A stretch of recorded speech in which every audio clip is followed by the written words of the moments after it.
To anyone that's lost, Dan Kumis' session, which is way better than mine, is next door.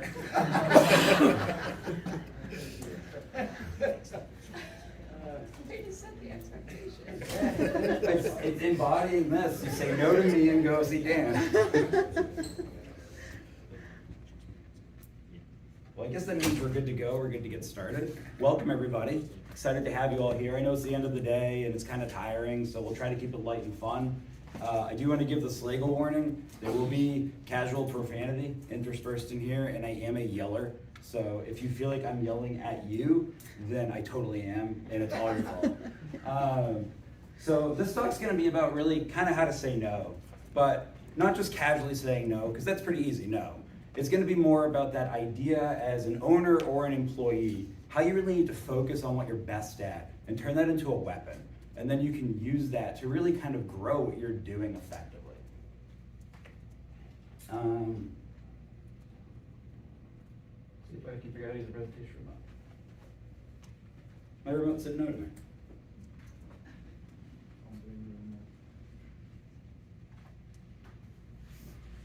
So before we get started, they give us these generic slides they wanted us to work in. And so I become ungovernable. Don't do what Mendy and Kyle tell you to do. But if for some reason you do want to download the Hoover app, you can download presentations, but only if the speakers uploaded them. We didn't upload them. So don't download the app. So who am I? I'm Dean. A lot of you might know me better as Dr. Zoidberg, frequent shit poster on Reddit. I've probably told you that you're operationally unsound and stupid. And I also record videos that no one watches because they're awful. I have never owned an MSP, so I've never really been trapped in the visionary paradox. I've been an operations and service management professional my entire career. When I started in this industry, I entered an MSP that was just switching out of the break-fix model, roughly about $700K. And when I exited MSP, we're a little over $53 million, and I did all of that myself now. But it was a really cool experience, and I got to work at small, medium, and large MSPs, and I've been fortunate from the beginning to always be involved in peer groups, so I have a pretty good idea what it's like to be in an MSP. And then eventually, I decided that I would become a vendor and no longer have a soul. That's right, I'm now a vendor whore. And that's been really interesting, because now that I'm on the other side of the curtain, you guys are the worst clients ever. I don't know what I was thinking. So by day, I am the VP of Operations at Helped, and I will shill for that later. But I also do MSP operations coaching. That's my YouTube, and you'll support my ego, and that's my business TikTok or LinkedIn, whatever you want to call it, and you will support my ego if you want to join those things, and I'll feel really good. So I want to give you kind of like the presentation, too long didn't watch in case you've had enough, and you do want to go next door. So you can get the spicy bit out now, and then you're good. Or if you want to tune out and do something else. So saying yes to everything, it may feel good, right? Like when we say yes to something, it's a good feeling. But it doesn't necessarily mean that it's a value add, and it damn sure isn't white glove. And I know a lot of you like to put into your marketing or internal stuff that you offer white gloved high-end service, because we're all service providers. And first of all, let me rip that Band-Aid off. No, you don't. And then that's fine. And then secondly, saying yes is not all white glove. So please cut that shit out. So moving forward here, so let's go over the problem statement in a little bit more detail. So the idea is that you want to stop saying yes and learn to say no. So executives, employees, there are a finite number of tasks that require your attention. There's only so much any of you can do. And have any of you ever experienced many hats? I'm sure everyone in here has, and you know that. And I understand that some of that's the nature of the business, right? Like somebody has to do it, and if it's not them, me. But that's not really, as anybody who's in here for Dave's talk earlier, that's not really very healthy, and it's also not very effective.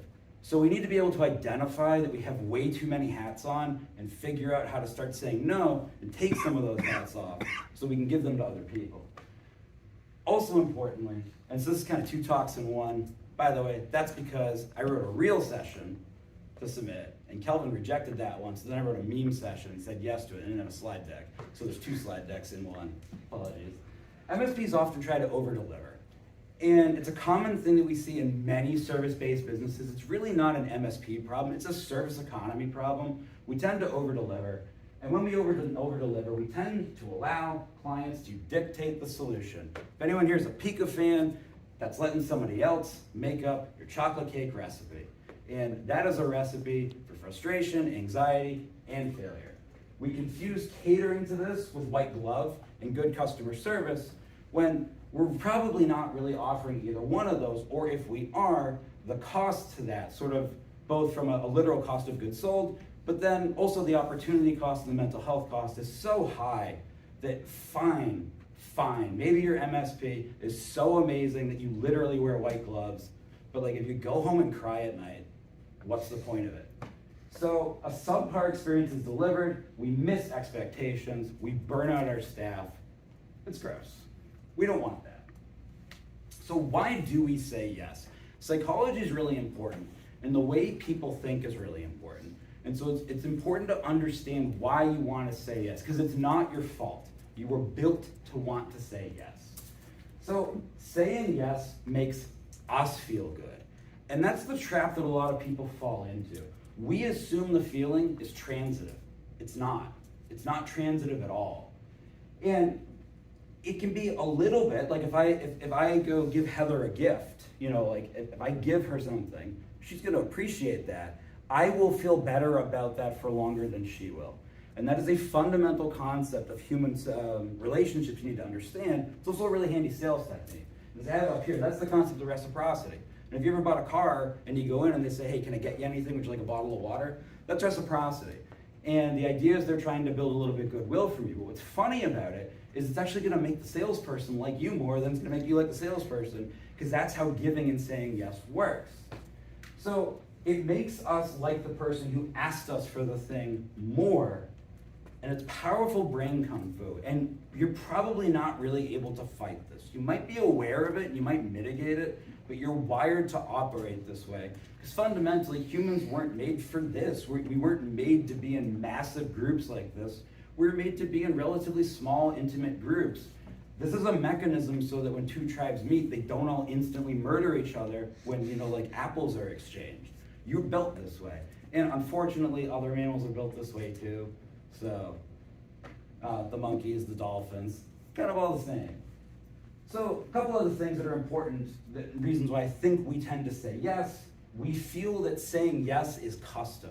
How many of you have some sort of wording on your website where, you know, you will deliver something that is custom? Or basically, who, let me ask that a different question. Who here, can I go to your MSP website right now, see your pricing, and click to buy? Yeah, there's not a single hand up. And the reason that I'm gonna get for that, and I know it's a little more complicated than this, but the reason I'm gonna get from that is, well, it's not that simple. I need to talk to them, I need to figure out their needs, I need to put together a presentation and a proposal. Some of you that are a little bit more high maturity might be saying, we have a perfectly aligned stack already, we come in and deliver that package, but I still need to really talk to the client. You see, like right there, that's that idea that what I'm doing is custom and special, and it's a way of saying yes to the client and making them feel good. And you're not wrong, it does make people feel good. It just doesn't add as much value over the long term as you think it does. The client experience, right? Like when a client's upset or wants something, what's easier, saying yes or no? Saying yes. I mean, of course it is. I was a service manager for most of my life. What's easier? You violated our SLA, so sorry? Or we're so sorry that we let you down, what can we do to make it right? Like one of those is easier. Being subservient and saying yes is way easier than saying no. I like the easy path, right? Like I'm smart, but I'm lazy. So we're also wired to want the easier path. And then it's like strong sales. And what I mean by that is if you have really, really strong net new, so this is an operation, I'm a bitch, this is an operations person for a minute. If you have really strong net new, you tend to ignore your operations. Because, you know, who cares if delivery is a hot mess if you have constant new logos coming in? Saying yes is appealing to that same dopamine hit, where if you're constantly saying yes to things, well then I don't actually have to address that I shouldn't be. It's almost like a drug that you get addicted to, and it's this sensation that, hey, I'm great, I'm making everyone happy, this is amazing because I'm saying yes. But you're kind of alone on an island with that. So I want to talk about that. So I'm going to call this the transitive property of good vibes. I made this up. This chart is based on something, I just can't remember what. So you have a chart here, XY axis. Over here we have the good vibes axis, and as we go up, the good vibes are higher. And over here we have the time axis, and as we come this way, more time has passed. When you enter into a relationship with a client or another person, usually you start somewhere around or a little bit above neutral. Most of us aren't so terrible that we start hopefully below the line is bad. So if you think of it like a client's chosen to buy from you. They like you a little bit, you're slightly above neutral. And you'll have, as you do things, positive things to them, say yes, little bitty jumps up. It's the first time that you did something wrong. Takes all this time of saying yes to get back up. One wrong. You guys see how that works? So what's important to understand from this, the small, slow upticks are times you made someone else happy. The big, quick dips are any time you made someone unhappy. You see how much more impactful making someone unhappy is on the relationship than making them happy? And I know that's a weird example because I'm almost like counterintuitive to the point, but what I want everybody to understand is that the yeses don't have the same value over time as the nos. So the goal here is not to have a bunch of no's. You want to avoid the no's. It's just not to get wrapped up in thinking that saying yes is having the opposite net effect this way. It's not. So, as I just said, saying yes and making someone happy, it has less effect than screwing up. When we make a mistake, it is way more impactful and way more remembered than when we say yes to somebody. When we screw up, there's a big instant dip. When we do a good job, it's a very small, slow uptick, and you have to build that back. And anyone here who's ever let down a client, you know this. Like, even if, and this is one of my favorite things to rant about is we talk about best in class. Even if you did a best-in-class job recovering from that failure, and you're like, wow, we're amazing, like we restored your entire system in 3 days from bare metal because the DR failed, and like literally that data, like bit by bit, we rebuilt it, and we used the transaction logs and the SQL table to rebuild your database, and like, we're the fucking greatest MSP ever, and your client's just like, assholes, I didn't want to be down, like what the hell? Like, they're not looking at it that same way. And so it's this trap you fall into with really interpreting how your client relationships work with yes and no. You need to avoid the dips. You have to start saying no to things. The idea is we want to put ourselves in a situation where we are less likely to have those no dips. Because the yeses don't really help us that much, but the no's really hurt us. So this is kind of where this talk is going to kind of branch out a little bit. So there's kind of two audiences in this talk. There's business owners and thinking about this more at the MSP level, and then there's employees, the people who work for a living. And we have sort of more of a micro size or a tactical need to say no ourselves. So just to get a little bit of an idea, how many of you are like an owner or very high level decision-making executive? And I would assume that means the rest of you actually work for a living. Good for you. So we'll spend a little bit more time on the employee side of stuff than the business owner side. And as you can see, I like the drama. So we'll talk about the MSP part first. So you really want to start thinking about focusing on your core MSP. We don't repair printers here. And what I mean literally is, how many, this is a silly example, but how many of you actually will rip open a printer and physically fix it? I don't see a single hand. And I bet if I were to bring a microphone up to any of you and ask why, you would say, it's not what we do, it's super time consuming, we don't even know how to do it, we don't have the tools, the hell with that. And everyone here is very capable of saying to a client, you need a warranty repair service, or a service contract, or replacement, we're not touching that. Why aren't you doing that with everything else? You're clearly already capable of saying that. And so that's an important concept, because there are people here who think the MSP version of, I should fix every single printer. I should say yes to it. This is a great idea. So I want to give an example, because I like to do this. If you watch any of my content, I like to make analogies. Imagine that you own a sushi restaurant.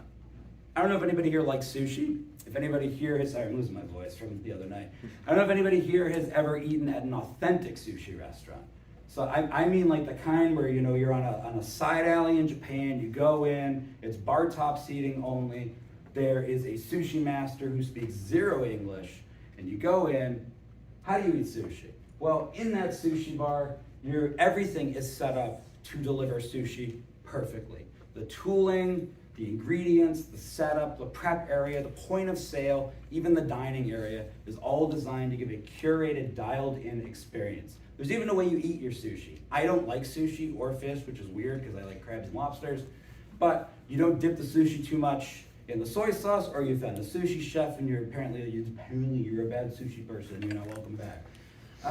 But there's a way to do this. It's very dialed in, right? So could that sushi restaurant start serving steak? Well, objectively, yeah, probably. It's a chef. It's not stupid. He knows how to cook. Probably can make steak at home. There's probably a flat top somewhere, even though sushi is raw, like there's probably something that could cook. It's a restaurant. The fixturing's there. They have the license. They have a way to store it. They have a way to pay for it. They have, plates and serving utensils. So sure, could it make steak? Should it make steak? And that's where you get trapped, because you start translating this idea of could I with should I. Should it make steak? No, probably not. No. And why? Because it's not a Denny's.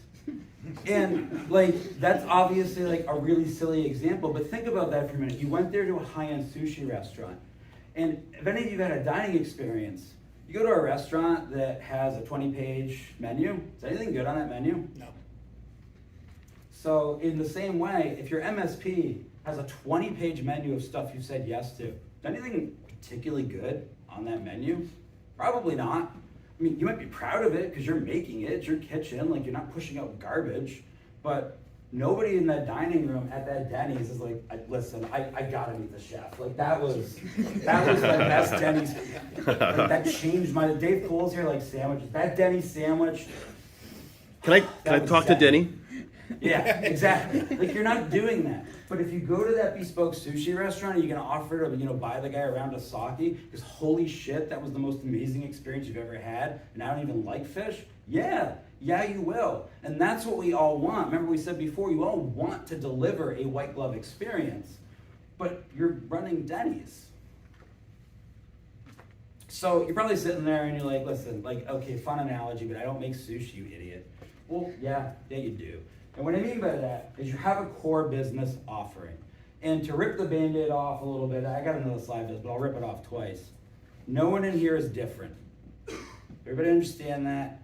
You're not special, you are not different, you are all doing exactly the same line of business.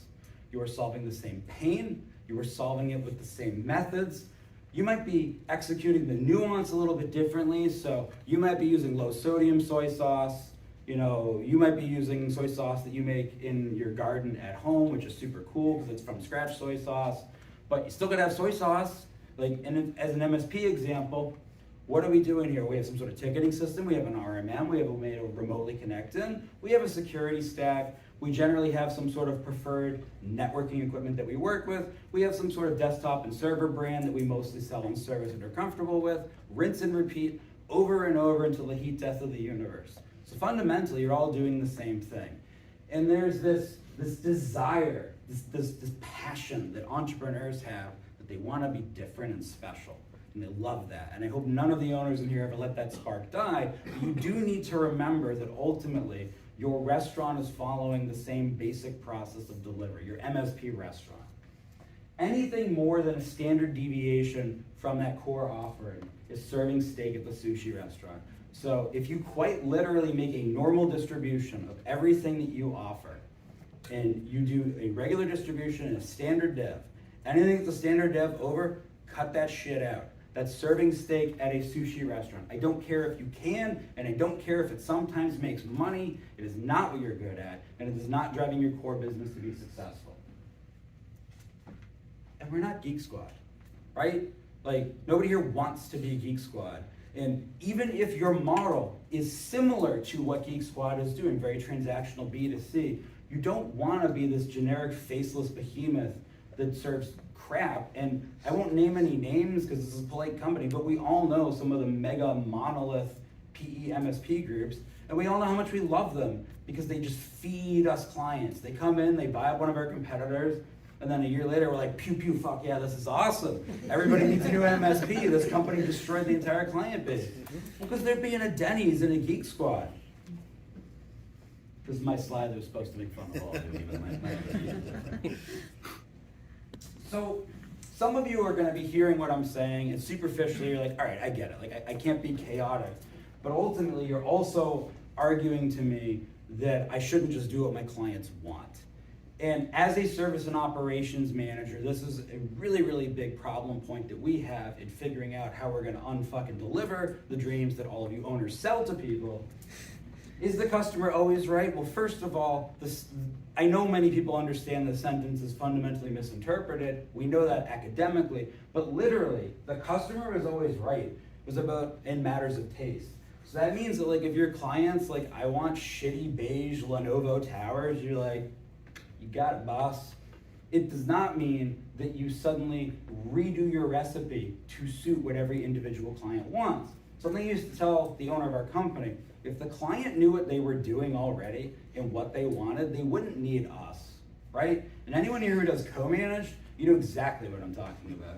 Because those co-managed departments have some sort of IT manager, maybe actually a real IT manager, and boy do they have fucking opinions. And a lot of those do not align with ours, even if they're smart. So if the client knew what they want, they would tell you. And most of us as MSPs, our clients don't know what they want. So taking what they want as a problem statement and not really figuring out what they need and delivering what you're best at is a losing proposition for you. Kevin Tkewitz gave a presentation earlier on home automation. And one of the things he was talking about when he was doing that presentation was he was going through this way of assessing a problem and not assuming that you automatically know the solution. And so the technician, the tactical example of this is my printer is broken. So, okay, so support ticket comes in, my printer is broken. And right away, who here jumped to networking? Or, you know, it's misconfigured, or if you're Dean, it's user error, fucking layer 8, you know? Like, you're jumping immediately to what it could be. Did we bother to qualify what's actually going wrong? And the example Kevin gave earlier, which was really good, was like, what if the actual, what they mean is it's printing the wrong shade of blue? Well, I can't fix that. And that's why it's important to not allow your client to dictate the solution that you are presenting. So fundamentally, should you do something people want to buy? Absolutely, that's what the statement means. Should you cater your offering based on the whims of your client and your assumptions of what that means? No, you're not a Denny's. So, all right, I've told you what not to do, and I've done it rather caustically and antagonistically, so what should you do? So there is a wonderful magical cheat code. This is probably one of the most simple things you can solve at the entire conference. You need a scope of work. You need a SAO. If you're a fan of Brad Gross or any of the other MSP legal teams that are out there, they're basically going to tell you that you need two things when you bring on a client. You need an MSA, Master Service Agreement, and that defines the relationship you're going to have as business entities. And then you need a scope of work. And the scope of work isn't a legal document. It's attached to the MSA, but you don't have to get, you know, a lawyer's approval to change it. And that simply lists what you will and won't do. It's your menu. And you need to be specific and seriously, as deliciously specific as you want. So if you really do want to define a Denny's length menu, it has to be in the SAO. I mean, that's gonna suck, I wouldn't do that. But it has to be in the SAO.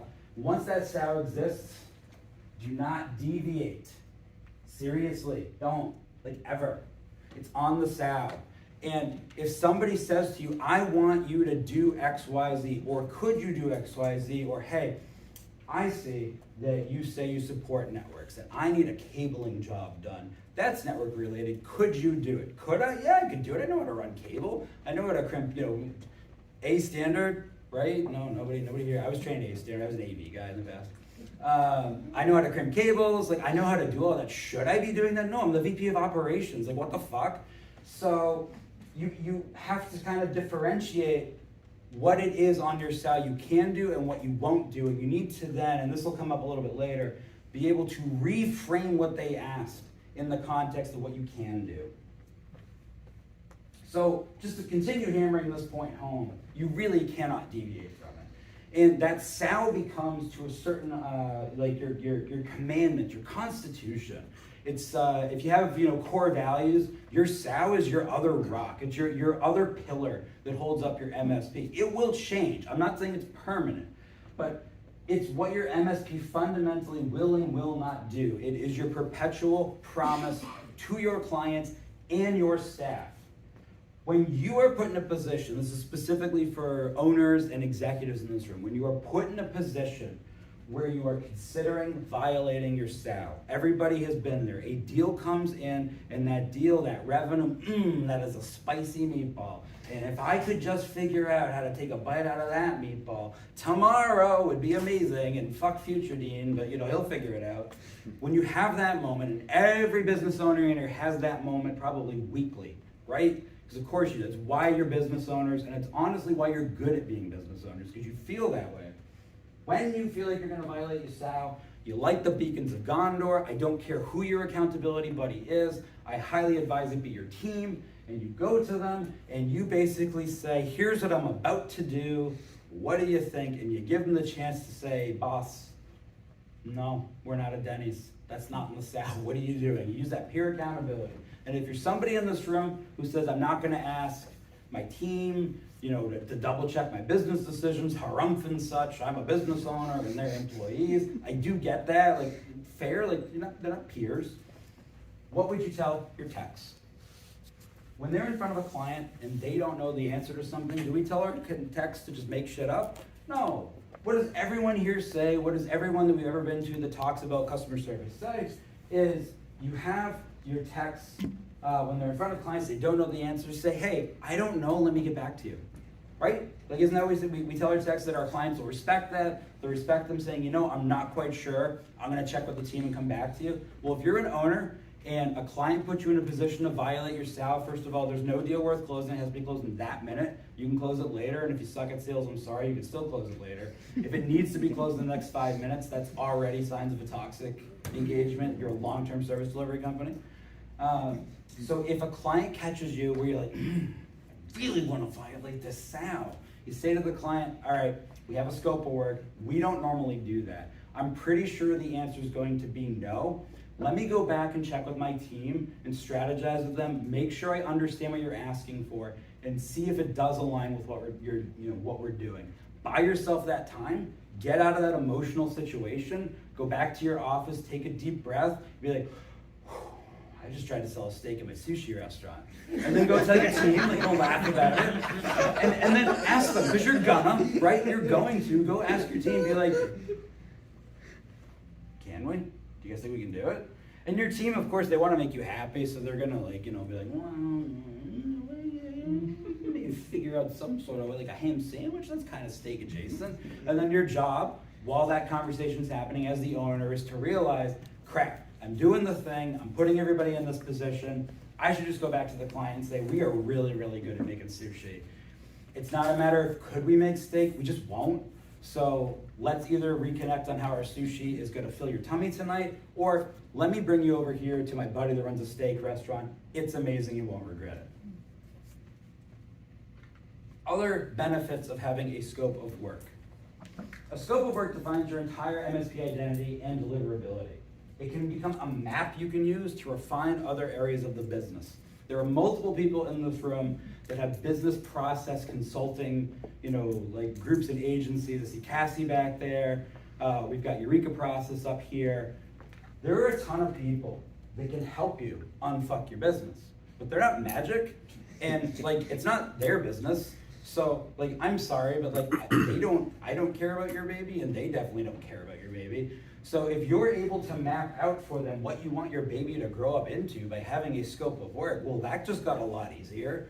And when you meet with a consultant like that, instead of saying, I'm stuck, I don't know what to do, help me, which I can tell you from doing that myself, no one wants that, because I was what am I gonna throw a life, preserver at you and spray you with a fire extinguisher and hope that was good enough.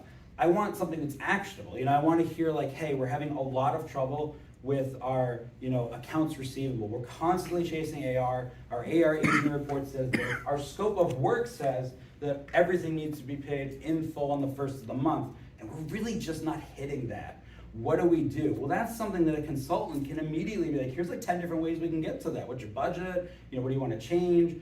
So a scope of work is going to help you have a lot of business clarity. It also helps you, to my marketing peeps, the sales and marketing people in the room, it helps you align your ICP, your ideal client profile. I am not a salesperson, and I'm not good at selling, and I'm just gonna guess that that's most of you should be nodding that you're also terrible at selling, or you wouldn't be here because you would own this conference. Most of us have a lot of trouble with this, with communicating our brand identity to the clients we want. A lot of us have a lot of trouble verticalizing, which makes things easier. You have a scope of work, and I go to a marketing agency or I hire a marketing person, I say, this is literally all the things we will make and that's it. I can package that up. I can find a way to explain that, to sell that, to commoditize that. Sorry, I know that's a dirty word.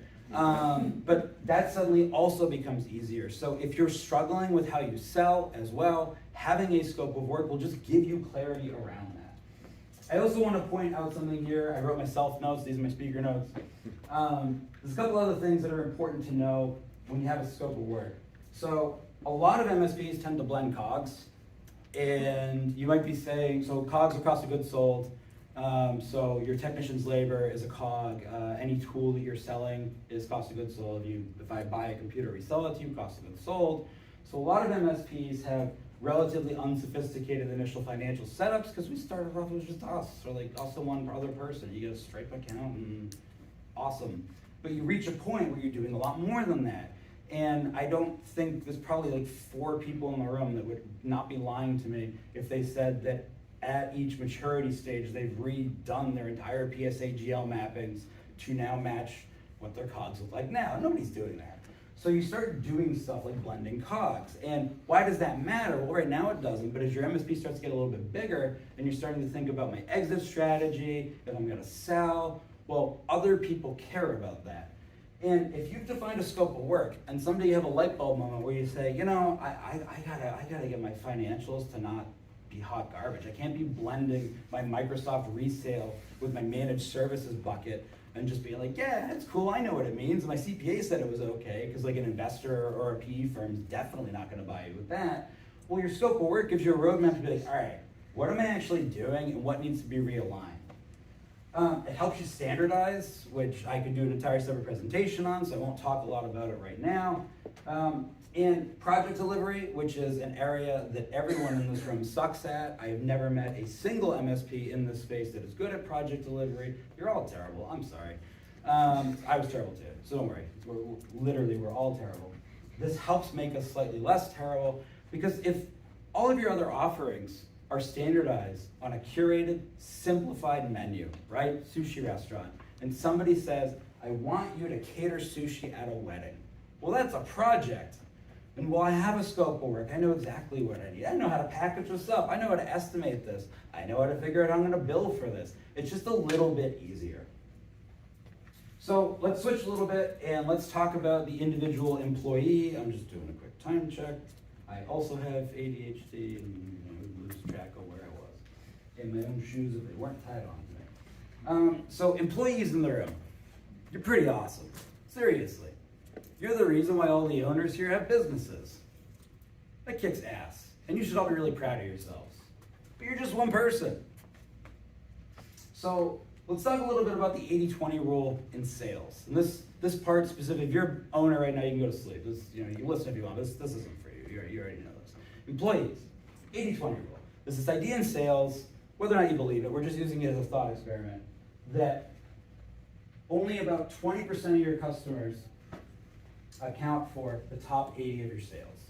It's this general idea that like a small portion of effort is going to result in a large portion of results, and then the rest of your effort is going to have a fairly low return on results. Everybody kind of get that general concept? So let's look at this from a technician standpoint. And because you're at this conference, my guess is going to be that you're probably not the like tier 0 FCR person, because if your MSP could afford to send you here and not have you on the phones, I want to talk to you. I'd like a job. So if you're a technician that's here, you probably do some sort of escalations of some type, whether those are formal escalations or just peer-to-peer in the room. You're probably helping your peers in some way. And I'm gonna guess that there's a fair amount of those escalations that aggravate you in some way because they're either a waste of your time, there's something someone else could have done, the result of something not being set up right, somebody being incompetent, whatever. But you just know, and this isn't an ego thing, like I'm better than this, you just know that this is inherently not what I should be doing, but if I don't do it, the service department will burn down, and like they will be crying, weeping, and babies, and just be awful. It's just an apocalypse. So I have to do the escalations. But in most cases, the top 80% of those escalations are coming from a relatively small subset of people. Asterisk, unless your entire MSP is just completely screwed up, and I can't fix that. So I'm assuming that's not the case because you're here, so that means that your owner values education and growth, so your MSP is doing something right. So it's not everyone on your team that's wasting your time, but it probably is a distinct, and maybe you're nodding along and you already know who I'm talking about. It's I don't know, it's Jerry, or it's Brandon, or Jeff, or other MSP employee names. But there's a few of them, and so they're generating all of this nonsense escalation work, and it's aggravating you. And you want to just wring the life and watch their eyes fade away as they disappear, and just have them be gone, because you would rather be fixing the printers we talked about earlier than helping Jeff with another password reset, because we use Duo and it's a fucking button. And what are you doing? It's in the KB. Are you literally stupid? Like, right? So how do you say no to that? Well, you can't, right? Like, you can't just say, no, I'm not gonna help you. Like, besides operationally, it's not good for the MSP, like, kind of being a jerk if you just tell a teammate no. But you do need to find a way to tell these people you're not gonna help them. So you have to figure out how you're gonna push those escalations back. So the idea here, we're not saying, no, I'm not gonna help you at all with the escalation. What I am gonna say is that I'm gonna push that escalation back to the person that escalated it, and I'm gonna do that with intention, and I'm gonna understand why that escalation happened. It's the only way that you're gonna gain up sanity for yourself, and you're gonna train your teammates. So why do these escalations happen? I don't know how to do it. That's one of them. They think they don't know how. I don't have access to do it. That can happen. They whether that's real or not, they don't think they have access. I don't have permission to do it. I mean permission from an authority standpoint, not a permissions and AD standpoint. So in each one of these cases, there's ways to fix it. But your first job as that, whatever MSP tech you are, at whatever level you're at in your organization, you need to figure out why they're in one of these buckets. Why they either feel that they don't know how to do it, they don't have access to do it, or they don't think they have permission to do it. Because we're gonna trust that those feelings are coming from a real and earnest place. They may not be, and Jerry may be a piece of shit, but we're gonna assume initially that that was meant earnestly and honestly, and they genuinely do not think they know how to do it, they don't think they have access to do it, or they don't think they have permission to do it. Because once you figure that out, you can solve for all of those because you're amazing. We already said that a few minutes ago. You guys are amazing. Knowledge bases, training, SOP, TSI ticket mapping, all ways to direct somebody to the information so they can learn how to do it. And before anybody says that there's things only they know how to do, miss me with that bullshit. You're running an MSP. 90% of what happens there can be done by a properly trained T1. You are literally not putting rockets into space. And if you are an MSP for NASA, we're all gonna die. So that's not because of NASA, that's because I don't trust any of you.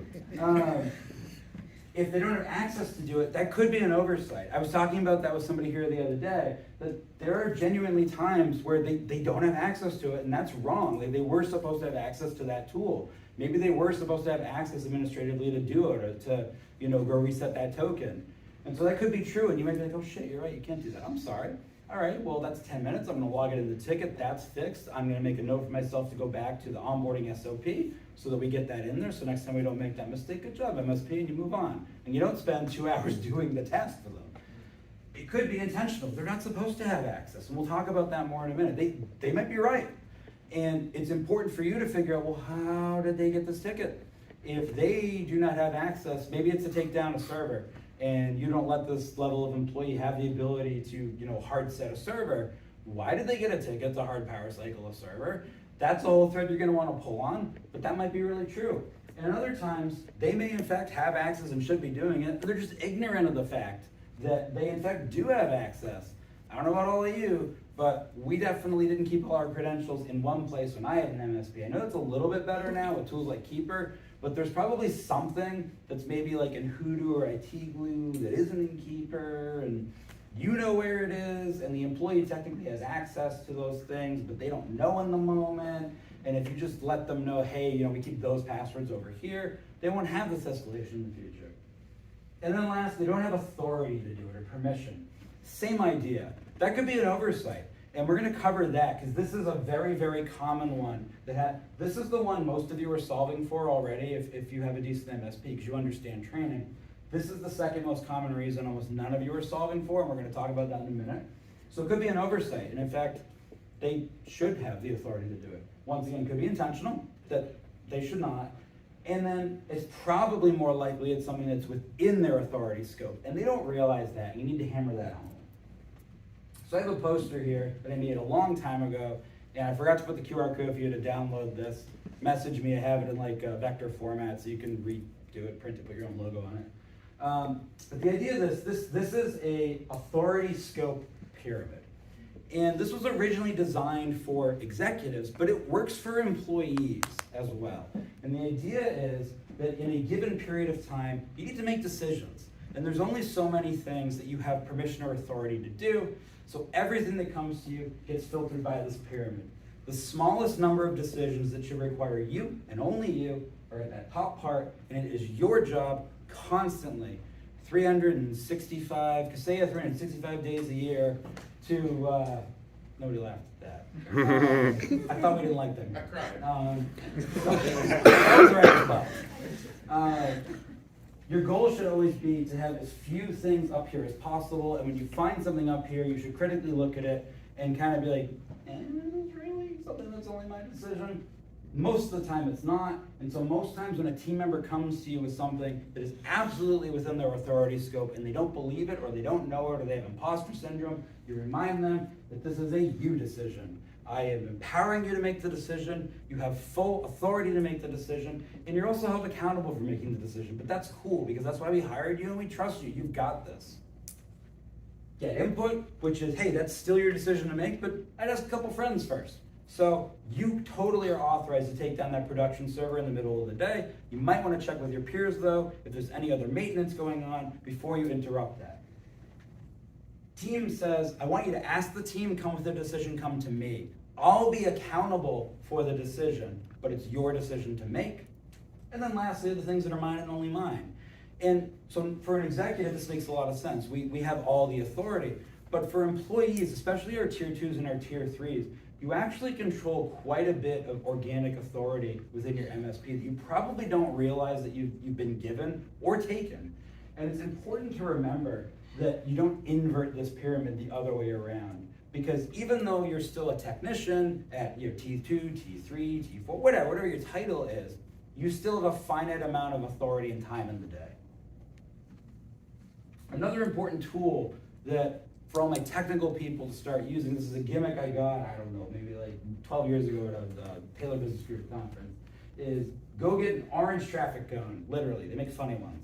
And so if you're in an in-person office, it's a little bit easier. If the orange cone is on the desk, everybody has to leave you alone. Like even if it's on fire, if the building's engulfed in flames, everybody here knows how to hear a fire alarm. So if you burn to death because your orange cone's up, that's on you. Put that in your HR policy. Virtually, if you're using Slack, Teams, whatever, that's your status. You just pick a status that your orange cone says, but make it theatrical. The point of this is that it's an absurd theatrical gesture that should cause another person to be, what is going on with that? To remind them that you are currently focusing on you time and not to interrupt you. The idea here is not to say I'm too busy or important to talk to you, because you're not, none of us are. We want to help our teammates. It's to reinforce for them, could I solve this without bothering you? It's to trigger in the person that's escalating to you, Donnie's not available. I do have the authority to do this. I might be able, you know what, I did find it. I found what, I'm gonna do it. Because 9 times out of 10, they are gonna do it properly because you guys are training your staff. Like you're not hiring dangerous idiots and giving them access to clients, I hope. And very importantly, it also allows you, remember we went back earlier, we said saying yes makes you feel good? You're not saying no, the cone's saying no. Fuck the cone. The cone's an asshole. But it wasn't you. You would never say no. The cone said no. It gives you a theatrical element that you can help reframe your emotional response to wanting to say yes to around an object, and now the whole thing's anthropomorphized, and that's a lot easier for our brains to understand. The cone's out, sorry, is way different than Dean doesn't want to talk to you, right? Those are two totally different things in my brain. So you got to this point and you're probably saying, all right, I freed up a little bit of time. What do I do? Like, how do I know that I'm good? You know, the whole point of the talk was focused on what you're good at. Sold. So I'm at this point. I freed up time. I pushed down my escalations. I'm hot to trot. What next? Well, you need to figure out, my wonderful, beautiful employees, what you actually do. Because a lot of us, right, who here was handed the job description and now what you do is, you know, leagues, not that, and you've never redefined it. Or even better, your boss has said, I want you to help me define your role, which is, for all the managers in here, that is a to the employee. So, you know, don't do that, even though you're going to. So employees, you need to go in and make a list of everything you do for work. I made a janky little template for you. Break down that list by things you do daily, weekly, and monthly. You can be as specific or as general as you want, but the more specific you get, the easier the next step will be. Don't put what you think your boss wants to see, but what you really do. If you're underutilized because you really don't need to be and you spend most of the day doom scrolling Reddit, then put that down. This is for you, not for your boss. And that might not be a bad thing. If you've gotten to the point where your role is that dialed in, I'm actually kind of proud of you. But put what you really do and be honest. Don't put, this is not the dentist where they say to you, are you flossing daily? And you're like, well, not daily. Instead of saying, no, I barely floss at all. Like, don't lie, you're not helping anyone here. Be honest about it. It's gonna help you in the next step. There's things that you're doing that you don't need to be. So what are you good at? How do you even know that? I mean, I'm an employee. I was hired to, you know, fix printers, reset passwords, navigate SharePoint, you know, and other such magical skills. I don't know what I'm good at. I do the thing. I pick up the box, I put the box down, there's more boxes here, and move on. You know, am I good at boxing? So you need to take your daily, weekly, monthly, and you need to look for patterns. You want to identify areas of that list that fall into these categories on the side. And a way to do that is you go through each thing, your daily, weekly, monthly, and you think about it. Has this skill or task helped me thrive up till now? That could be as simple as, I got the job because I could do the thing. I can pick up boxes, so they hired me. Cool, that helped you thrive. What makes me feel strong? And I mean this seriously, like what elements of what you do during the day just make you feel good? Like, hell yeah, like I am the best fucking Google Workspace admin on earth. And I feel good about it, because no one else on my team knows anything about it. I'm not. What made you stand out as a child? I think this is really important because everybody here had something when they were a young person that people around them commented on that they did that was interesting or cool or special or fun. There was something. And odds are you still have that, even if you haven't made that your primary focus as an adult. That's probably a cornerstone spark of whoever you are now as a person. I was really loud and talkative as a child, and I'm still really loud and talkative. So what made you stand out as a kid? And what compliments do you ignore? Almost everybody here has imposter syndrome because we work in tech, and we never think we're good enough. So odds are your clients, your peers, your boss, your family members, your cat, your dog, dog's better, have complimented you on something, and like many people with imposter syndrome, you sort of brush that off because, you know, they didn't really mean, they were joking, they didn't really mean that. So this is not a self-help session. You should have been here an hour ago if you wanted that. Dave gave an amazing session on that, but what I do want you to think about tactically is, what do I get complimented for, whether I believe the compliments or not? What do I get complimented for? You take all of that, and you're gonna do this. This is a Venn diagram, and you're gonna have 3 circles: things that require me, things I'm passionate about, and things I'm effective at executing. And I have it just in the middle here, but it's any of the overlap in the middle star. This is stuff you're good at. The stuff that's in the middle is the stuff that you're probably like supremely bestest at, but anything in those overlaps, that's a reasonable candidate for something that you are good at. And that's important because if anybody here remembers math, for is Connor here? Connor and me are the only people in this industry who like math. Connor from Finn is a huge math nerd, and I mean like deep secrets, like Calc 4 level math nerd. So if anybody here is like super into math, you wouldn't think it because he's like this like stocky, like high energy little dude, super smart with math. So anything that is in this inner circle is less than the total volume of the circle. And that really gives you an idea right away. I'm probably reasonably good at these things. So as I'm trying to prioritize, push back on things and focus on what I'm good at, it's gonna be this stuff. There's a very reasonable chance it'll be this stuff. So now that we've done all of that, saying no, we gotta reframe it to a yes.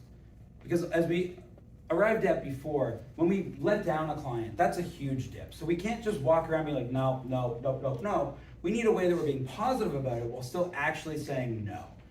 So as I have here, give an interesting quote about the Disney method. So I'm sure you've all heard this before. If you guys, any of you went to build it, Cam had the entire team from Disney down there to talk about it.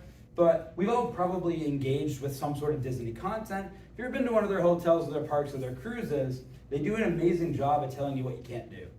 In fact, it's almost everything. You can't do almost anything you want there. But if I ask any of you, what was your experience, you could be like, it was amazing, they did whatever I wanted.